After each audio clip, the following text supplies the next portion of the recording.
नमस्कार। आज हम बात करेंगे उस प्राचीन आयुर्वेदिक ज्ञान की जो आज के दौर में बच्चों की परवरिश में बहुत मददगार साबित हो सकता है।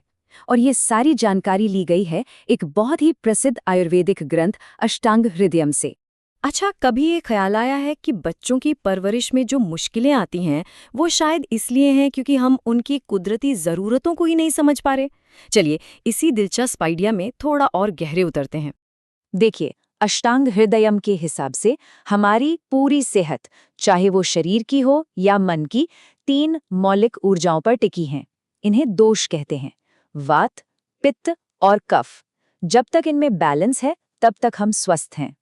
दिलचस्प बात यह है कि आयुर्वेद हमारे जीवन को 3 खास हिस्सों में बांटता है और हर हिस्से पर इन 3 ऊर्जाओं में से किसी एक का दबदबा होता है। चलिए देखते हैं ये अवस्थाएं कौन सी हैं। तो ये है वो टाइमलाइन। ये दिखाती है कि उम्र के अलग अलग पड़ाव पर हमारा शरीर कैसे बदलता है। आज हम खास तौर पर बात करेंगे पहले स्टेज की, मतलब जन्म से लेकर 14 साल तक की उम्र, जिसे कफ की अवस्था कहते हैं। तो अब हम आ गए हैं बचपन की दुनिया में। जन्म से 14 साल की उम्र, यही है कफ की अवस्था। अब सवाल ये है कि आखिर ये कफ है क्या? आइए इसे समझते हैं। आसान भाषा में कहें तो कफ एक भारी, चिकना और स्थिर पदार्थ है, कुछ कुछ वैसा ही जैसा बलगम होता है। इसका काम है शरीर को मजबूती देना, उसे पोषण देना। और इन्हीं गुणों की वजह से बच्चों का स्वभाव शांत होता है, उनमें एक ठहराव होता है।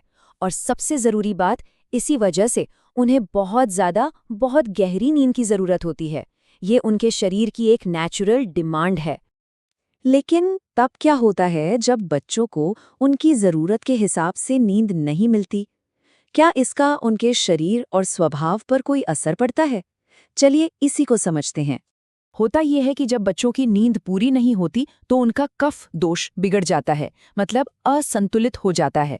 और इसका सीधा नतीजा उनके व्यवहार में दिखता है, जैसे चिड़चिड़ापन, गुस्सा और जिद करना। तो मतलब साफ है, ये सिर्फ बच्चे की शैतानी या बदमाशी नहीं है, ये असल में एक शारीरिक असंतुलन है, एक इम्बैलेंस है जिसे ठीक करने की जरूरत है। और इसका सबसे पहला और सबसे असरदार इलाज क्या है? बहुत ही सीधा साधा, बच्चों को जी भर कर सोने देना, बिना किसी रोक टोक के। यही उनके लिए सबसे अच्छी दवा है। अब ये जो टेबल है, इसमें उम्र के हिसाब से बताया गया है कि कितनी नींद जरूरी है। साफ दिखता है कि बच्चे जितने छोटे होते हैं उनको उतनी ही ज्यादा नींद चाहिए, ताकि उनका जो कफ है वो बैलेंस में रहे। नींद के अलावा एक और बहुत शक्तिशाली उपाय बताया गया है बच्चों के कफ को संतुलित रखने के लिए, और वो है तेल की मालिश, जिसे अभ्यंग भी कहते हैं। इसके पीछे का लॉजिक भी बड़ा सिंपल है। तेल की तासीर गर्म होती है और मालिश से शरीर में गर्मी आती है।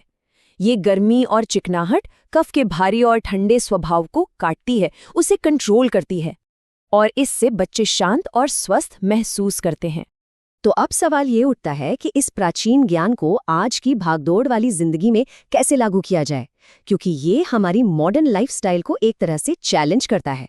यहाँ साफ साफ बताया गया है कि क्या करना है और क्या नहीं।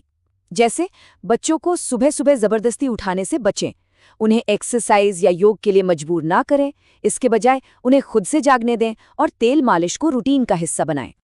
ऐसा इसलिए कहा गया है क्योंकि सुबह का जो समय होता है वो प्राकृतिक रूप से कफ का समय होता है, और बच्चे तो पहले से ही कफ की अवस्था में है, तो ऐसे में उन्हें नींद से जबरदस्ती उठाना उनके नेचुरल साइकिल को बुरी तरह से डिस्टर्ब कर सकता है।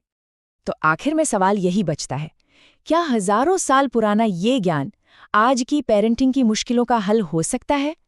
क्या हम अपनी मॉडर्न लाइफ में इसे अपना सकते हैं?